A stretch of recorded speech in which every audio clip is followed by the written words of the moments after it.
नमस्कार शिक्षक मित्रांनो. वास्तविक पाहता जी मीडियमच्या संदर्भात जी सरकार दरबारी ज्या पण काही व्याख्या आहेत, त्यांचे जे काही त्यांनी घालून दिलेले नियम आहेत, हे सरकारने ठरवलेलं आहे आणि हे गेले कित्येक वर्षांपासून चालत आलेलं आहे. 17ची जी शिक्षक भरती होती त्यातसुद्धा Marathi medium, English medium, Urdu medium, Kannada medium, इतर मीडियम आहेत आणि त्यांची जी लँग्वेजेससाठी जे पण क्रायटेरिया आहे मीडियमच्या संदर्भात तो सारखाच राहिलेला आहे. त्यांच्यामध्ये KG to PG हे इंग्लिश मीडियममधून व्हायला पाहिजे. जर इंग्लिश मीडियमचा विद्यार्थी पाहिजे असेल तर, मराठी मीडियमचा विद्यार्थी पाहिजे असेल तर मराठीतून त्याचं शिक्षण झालेलं हवं.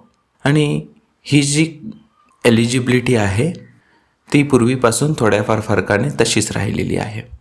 जोपर्यंत मराठी मीडियमला मॅक्झिमम सीट्स होत्या तोपर्यंत हे उपोषणकर्ते कधीच यांनी आवाज उठवला नाही की मराठी मीडियमला एवढ्या जागा का, इंग्लिश मीडियमला एवढ्या जागा कमी का, गुणवत्तेनुसार यादी लावा वगैरे वगैरे. आता अचानक इंग्लिश मीडियमला सीट जास्त आहेत हे कळल्यावरती सर्वांच्या भुवया उंचवल्या आहेत. मित्रांनो, या उपर जे उपोषण करतात त्यांच्या अशा अपेक्षा आहेत की इंग्लिश मीडियमच्या विद्यार्थ्यांनीसुद्धा त्यांना साथ दिली पाहिजे. त्यांनीसुद्धा त्यांच्या उपोषणात सहभागी झालं पाहिजे.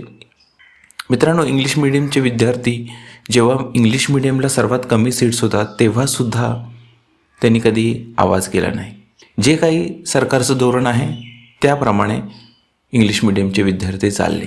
ठीक आहे, त्यांनी कधी असं म्हटलं नाही की गुणवत्तेनुसार यादी लावा, होय की नाही. मराठी मीडियम आहे तर तो इंग्लिश मीडियमचा विद्यार्थी ब्रिटिश आहे का, तो इंग्लंडमधून आला आहे का, तो मराठी बोलू शकतो तर तो मराठी शाळेत का नाही शिकवू शकत, हे कधी इंग्लिश मीडियमच्या विद्यार्थ्यांनी कधी ही बाजू मांडलीच नाही. सरकारवरती एक प्रकारचा विश्वास किंवा श्रद्धा म्हणा हवं तर, ठीक आहे, आणि ते आपल्या कामात व्यग्र राहिले. जे काही त्यांचं सिलेक्शन जर झालं तर भलं, नाही तरी भलं, अशी एकूण भूमिका इंग्लिश मीडियमच्या विद्यार्थ्यांची राहिलेली आहे. आता इंग्लिश मीडियमच्या विद्यार्थ्यांना जर जास्त जागा, जर सरकार दरबारी असं धोरण आहे की इंग्लिश मीडियमचे विद्यार्थी जास्त हवेत त्यांना, आणि जर जास्त सीट्स त्यांनी जाहिरात मध्ये दिल्या असतील तर ते का आवाज करतील. जेव्हा त्यांच्यासाठी सीट्स कमी होत्या तेव्हासुद्धा त्यांनी आवाज कधी केला नाही.